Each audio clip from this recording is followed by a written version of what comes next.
je suis Elisabeth, chargée de projet pour représentation santé mentale à la région de Laval. Nous sommes encore dans la thématique le mois de la parole collective et ici, on est le comité pour la communauté LGBT+. Je suis en compagnie des deux délégués de représentation santé mentale de Laval, Liane ici et Jacques ici de ce côté.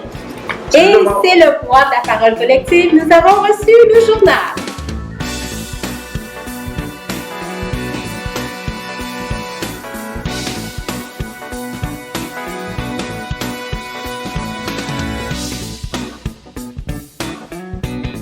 Donc, nous continuons notre démarche et dans notre discussion, notre première question, on voulait savoir quelles sont les statistiques sur la santé mentale et les personnes appartenant à la communauté LGBTQ+.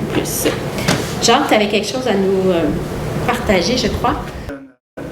Des informations au niveau avec des statistiques au niveau de la santé mentale et le groupe de LGBTQ+.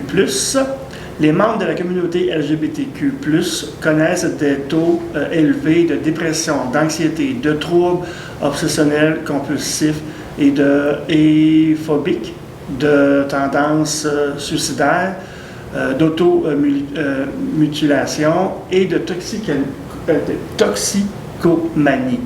Okay? Ils sont 2 fois plus susceptibles que l'ensemble de la population à subir des maltraitances dans l'enfance. Ces actes de violence est la perte d'être cher et le risque de troubles de stress post-traumatique au sein de la communauté est le double de celui des gens hétérosexuels. Fait qu'on voit qu'il y a beaucoup, là, vraiment, là, Plus de souffrance. Plus de souffrance, oui, dans la communauté. Okay. Effectivement. Je pense aussi que Liane... Liane, tu avais quelque chose à ajouter? Bien, les femmes lesbiennes et bisexuelles signalent des taux plus élevés des troubles liés à la consommation d'alcool que les femmes d'autres orientations sexuelles. Puis, je vais dire, dans mon domaine à moi, les personnes handicapées, on est comme 16%, mais ils ne parlent pas des LGBTQ, puis ils ne parlent pas de santé mentale dans le 16%. Wow. Donc, on ne sait pas combien il y en a par rapport aux 16% dans les personnes handicapées. Fait intéressant. Puis, moi, j'avais vu aussi que 14 des jeunes appartenant à la communauté LGBT+, ont 14 fois plus de chances ou sont plus susceptibles au risque de suicide que ceux qui sont à l'extérieur de la communauté. Je vais juste spécifier. Oui, tu m'avais dit que tu voulais ajouter quelque chose, je pense. Oui, juste ajouter le cas, c'est ou de devenir toxicomane. À spécifier, donc c'est à prendre en considération. Puis j'avais entendu dans un balado que suite à la pandémie ou pendant la pandémie, il y a des gens qui disaient que pour eux, le village qu'on appelle le village gay à Montréal était un endroit plus sécuritaire pour eux, pour la communauté, qui avait moins peur d'être discriminés et que ça a été tellement difficile suite à la pandémie avec toutes ces fermetures de restos, de bars et tout ça. Pour eux, c'était des lieux essentiels. Ils appelaient ça le safe space, donc endroit sécuritaire. Mais toi, je pense que tu voulais rajouter quelque chose? C'est à 2 tranchants. OK. Parce que ce que tu mentionnes, c'est plus pour comme les commerces, les bars, les saunas.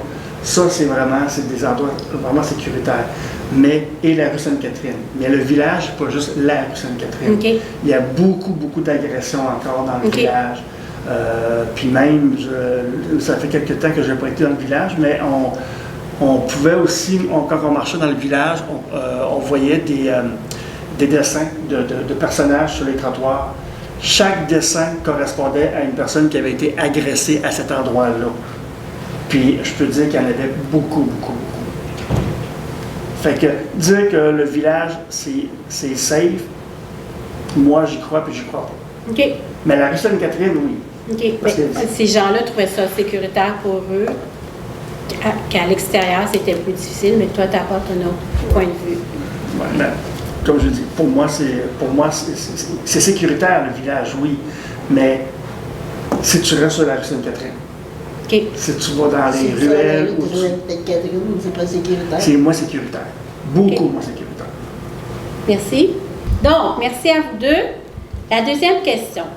Qu'en est-il du mouvement de la parole collective en santé mentale et de la communauté LGBTQ+. Eh bien, encore une fois, j'ai fait des recherches, OK, puis je me suis rendu compte qu'il n'y en a pas vraiment. Il y a juste notre vidéo de l'année passée. Qu'est-ce que tu veux dire, juste notre vidéo, Liane? Ben, la vidéo qu'on a faite l'année passée, avec puis j'avais les cheveux bleus dedans. Oui, effectivement, c'est juste ça. Fait qu'il n'y en a pas vraiment. Fait qu'il faudrait qu'on mise là-dessus puis encourager le monde à faire leur part dans la communauté LGBT dans la province de Québec. Pour la parole collective en santé Ouais, mentale. en santé mentale.